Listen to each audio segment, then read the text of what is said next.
চক্ষু পরিষেবায় শান্তিরবাজারে জেলা হাসপাতালের রোগীদের সর্বদা সঠিকভাবে পরিষেবা প্রদান করে যাচ্ছে শান্তিরবাজার জেলা হাসপাতালের চক্ষু বিশেষজ্ঞ চিকিৎসক doctor Umakanta Bhattacharya.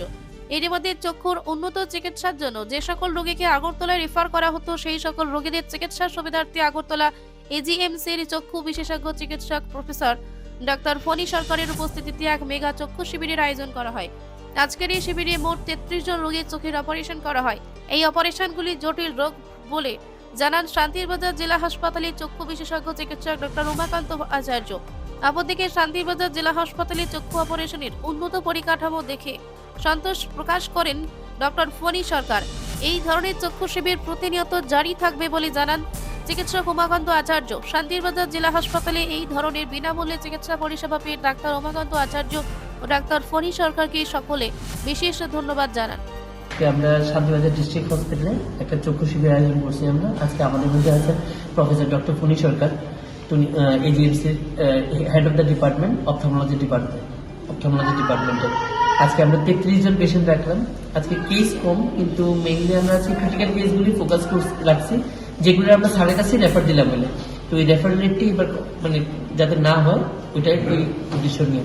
CAD exfoliation syndrome আছে, ক্রনিক ইউভিয়েটিস, কিছু গ্লকোমা পেশেন্ট আছে, কয়েকজন পেশেন্ট আছে ওয়ান আইড, ক্যান্সার পেশেন্ট এর মধ্যে আছে, কিডনি পেশেন্ট, যারা আমি জিবিতে রেফার লাগলো হলে তারা আজকে এখানে পরিষেবাটা হয়েছে।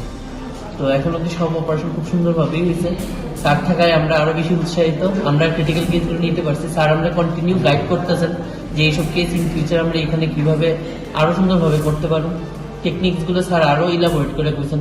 আমি আছি, ডক্টর সুলতা ইয়াং আছেন, আমরা আছি, সাথে এজিএমসি থেকে পিজি স্টুডেন্ট 2 জন আছেন, ডক্টর অনির্বাণ আর ডক্টর সুলেখা আছে, আর সাথে আছেন আমরা সিস্টার নীলিমা মমিন, তাই জীবিত থেকে আছে। আমরা শান্তিবাজার স্টাফও আছি, প্লাস আমরা অপথলমিক অ্যাসিস্ট্যান্টরা এবার খুব হেল্প করছে আমরা কেস ফাইন্ডিং সিলেকশনের মধ্যে। তো হোপ এগুলো ওদের রেসপন্সও খুব ভালো হইব, পেশেন্টরা ভালো উপকৃত হবে, এটাই আশা রাখি আমরা। ভবিষ্যতে কি স্যার এই ধরনের পরিকল্পনা আসবে? আচ্ছা হ্যাঁ, আমরা নেক্সট প্ল্যান করতেছি এখন মান্থলি একটা করে যদি শিবির করতে পারি, এবং এখন টার্গেট হইব রিমোট এরিয়ার ট্রাইবাল বেল্টের থেকে পেশেন্ট আনা, যারা আইতে পারতেছে না। আমরা এখন যেহেতু আমরা ভিডিও মাইক্রোস্কোপ এখন হয়ে গেছে গা, তো আমরা চেষ্টা করতেছি এখন কয়ফান, রূপাইছড়ি, রামরাইবার এবং বৈষ্ণবপুর, এইসব জায়গায় মনুবঙ্কুল, ওইসব এরিয়াটা আমরা এখন টার্গেট করতেছি। আর তাছাড়া এই বছরের শেষের দিকে আমরা ওইখান থেকে পেশেন্ট আনি না, আমরা সার্জারিগুলো করব। আজকে কতজন করা হবে? টোটাল এখন 33 পেশেন্ট আজকে এনরোল হয়েছে।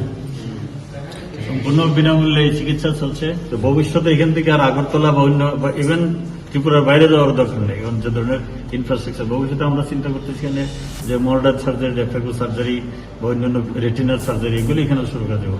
ওটি খুব সুন্দর, সবকিছু করা যাবে। ঠিক আছে, থ্যাংক ইউ স্যার।